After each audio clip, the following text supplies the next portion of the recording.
अच्छा, बादशाह अकबर और बीरबल के किस्से तो हम सबने सुने ही हैं, है ना? हमेशा बुद्धिमानी और हाजिर जवाबी से भरे हुए। तो आज हम एक ऐसी ही कहानी की बात करने वाले हैं, जिसकी शुरुआत होती है एक, कह सकते हैं, एक बहुत ही अजीब शाही चुनौती से। चलिए देखते हैं क्या हुआ था।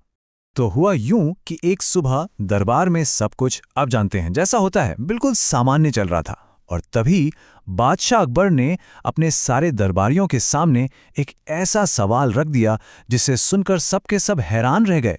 जरा सोच कर देखिए वो माहौल कैसा रहा होगा। भरे दरबार में ये सवाल गूंजा और सब बस एक दूसरे का मुंह ताकने लगे। किसी के पास कोई जवाब ही नहीं था। तो भाई उस सजे धजे दरबार में बादशाह के इस एक सवाल ने ना, समझ लीजिए, एक छोटा मोटा तूफान ही ला दिया। मंत्री दरबारी सब एक दूसरे को देख रहे थे, किसी के पास कोई जवाब नहीं।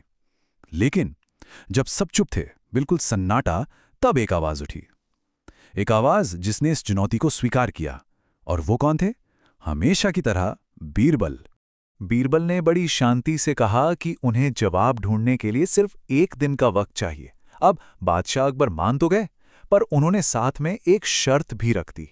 और इस शर्त ने चुनौती को और भी बड़ा बना दिया। उन्होंने साफ साफ कहा, ठीक है, पर जवाब जो भी हो एकदम सटीक होना चाहिए। तो अब बीरबल पर सिर्फ जवाब खोजने का नहीं, बल्कि सबसे सही जवाब खोजने का दबाव था। तो अगला दिन हुआ और बीरबल इस सवाल का जवाब खोजने के लिए किसी किताब या किसी विद्वान के पास नहीं गए। नहीं, बल्कि उन्होंने शहर के उस हलचल भरे बाजार का रुख किया। देखिए, उनकी खोज किसी एक इंसान की नहीं थी। वो तो उस एक विचार को खोज रहे थे जो मूर्खता को सही मायनों में परिभाषित कर सके। अब सोचिए, बाजार का वो शोर, वो भीड़ भाड़, हर कोई अपने अपने काम में लगा हुआ है।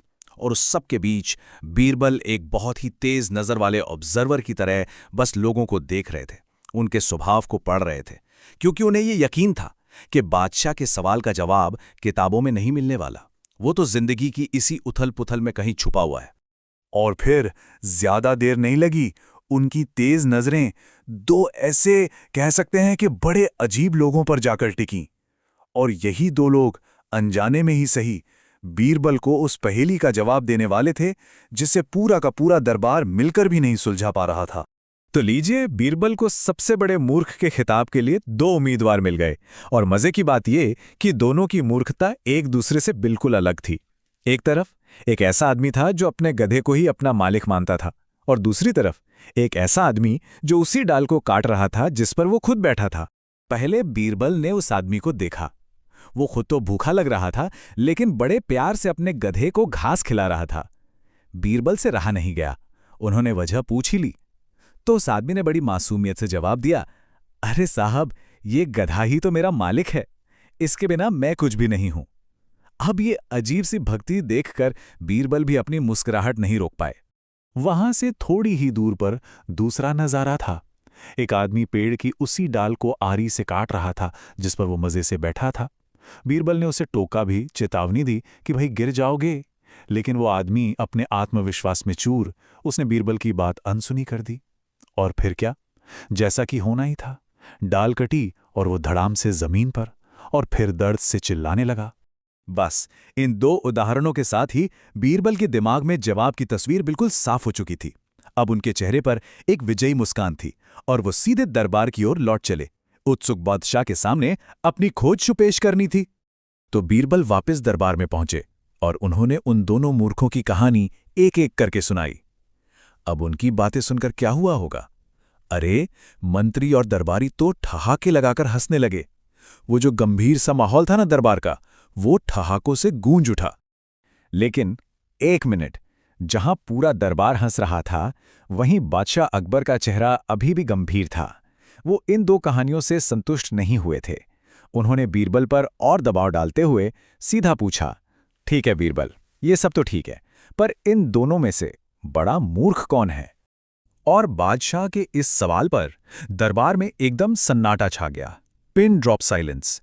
बीरबल ने भी एक पल के लिए सोचा और उनके सोचने से तनाव और भी ज्यादा बढ़ गया।